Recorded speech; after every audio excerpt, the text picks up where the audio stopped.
Is that the planning bill be read a second time. I call the member for Kiama. Thank you, Madam Acting Speaker. I rise to address the cognate planning bills, and having served on my local council for nearly 9 years, I've had some experience with our planning system. As a former councillor and chair of the city's development committee, I believe a sound planning system is one that delivers certainty to stakeholders and ensures a transparent and accountable process for decision makers.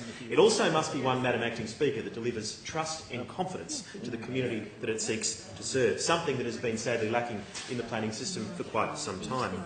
As has been said by both the Minister and the opposition spokesman, the 1979 Environmental Planning and Assessment Act was a revolution in planning law.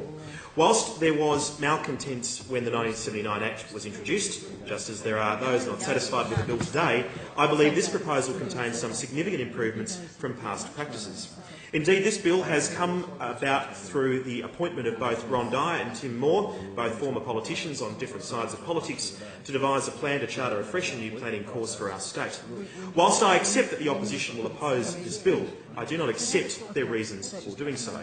Whilst the opposition talk about the ideal of a perfect planning system, their behaviour in government exhibits otherwise. The people of New South Wales will not quickly forget Part 3A and the inherent politicisation of planning decisions. Some of those decisions revolved around political donations. Indeed, members of the House would be aware about my opposition to Calderwood, a development that was given life by Tony Kelly and Christina Keneally in their capacities as Planning Minister. A concept plan and a rezoning approved. And it was only when Nicole Hasham, a journalist that was referred to by the Speaker before, and myself, exposed the donations to the Labor Party from the applicant in that instance, that matter was referred to the Planning and Assessment Commission. I have no doubt that that application would have been approved by the government of the day with donations to the Labor Party as the government. That is not an appropriate way to conduct a planning system, and I oppose that development to this day. It will have enormous impacts on my constituents at Albion Park, and I'm sure that many members of the opposition would also feel a great sense of shame and embarrassment that that was the level to which our planning system operated in this state.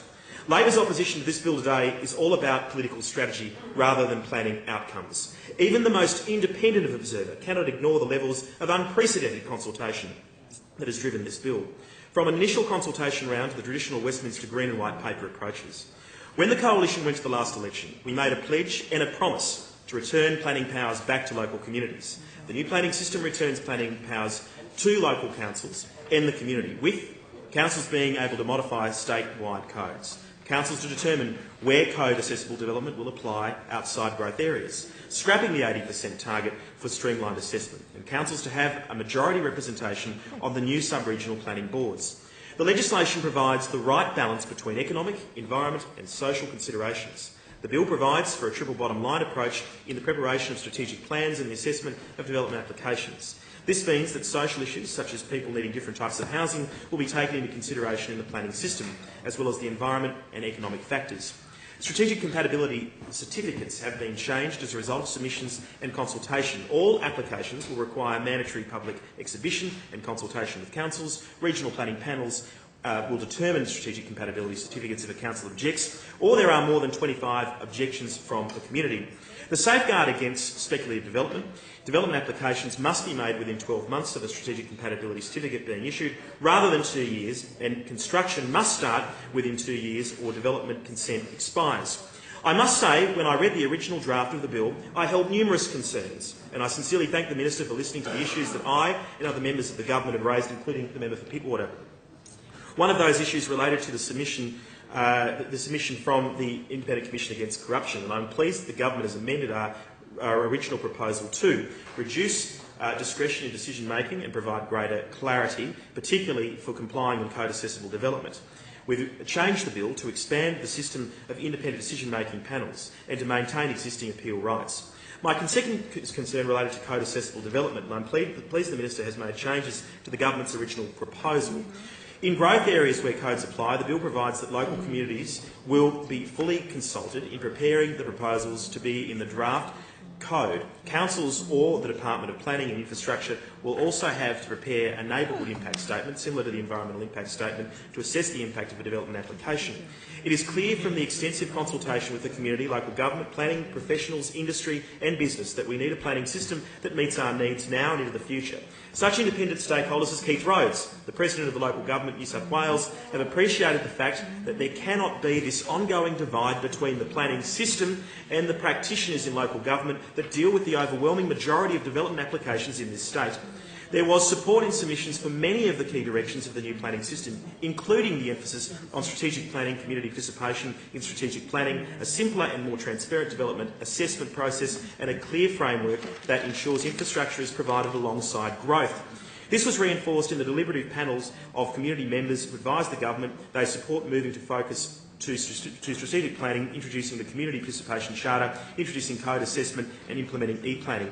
After 2 years of extensive consultation and after making many important assessments in response to this consultation, it's time to get on with delivering this system.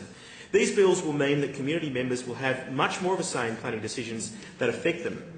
For the first time, councils or the minister will be required by law to follow minimum exhibition periods, to publish the reasons for decisions and to expand how they have considered submissions in reaching a decision. Changes to the objects of the bill will achieve a better balance between facilitating growth and protecting the environment and quality of life through a triple bottom line assessment for strategic planning and the development assessment.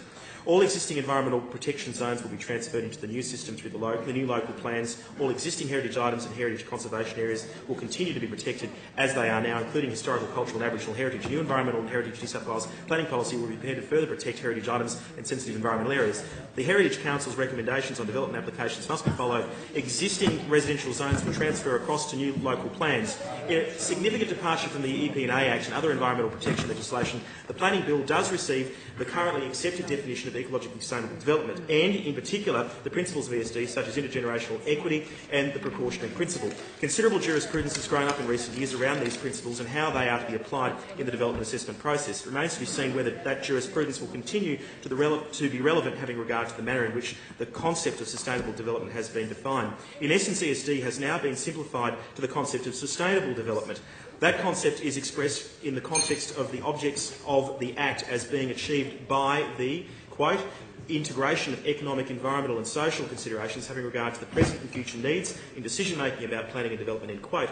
Rather than the specific ESD principles, there are now three broad but independent pillars underpinning the concept of sustainable development. They are environment, protecting threatened species and habitats using natural resources wisely and minimising or mitigating or addressing environmental impacts. Economic, promoting the development of the economy and the well-being of all communities by facilitating housing, business, employment and other forms of activity and improving productivity. And social, facilitating housing that meets the needs of the whole community, creating high-quality building environments that promote health of all communities and ensuring accessibility to services and employment opportunities. Although subtle, the changes in emphasis towards economic development and in particular housing would suggest that the government was intending to rebalance how sustainable development is seen in the context of development assessment and approval. And I must say, Madam Acting Speaker, I do have some concerns about this and I have raised that with the Minister and I certainly believe that ESD as a principle is one that I support, and I note that for the first time the government has moved away from that principle, and I certainly have grave reservations about this particular part of the Act, and I believe that, as I said earlier, the courts will read into this proposal that principle as we move forward with cases that will undoubtedly be forthcoming as a result of this bill.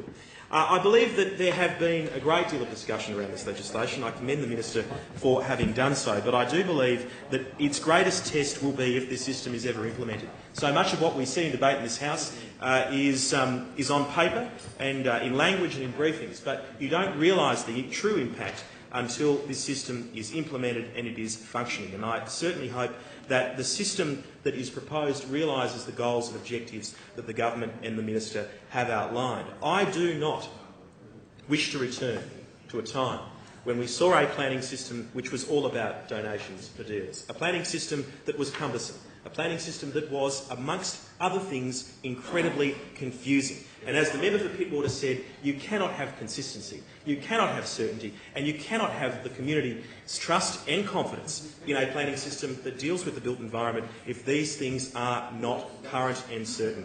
I commend the bill to the House. I look forward to the discussion in the other place, and I hope that my remarks have enlivened and ennobled the debate as we proceed with this important and historic piece of legislation.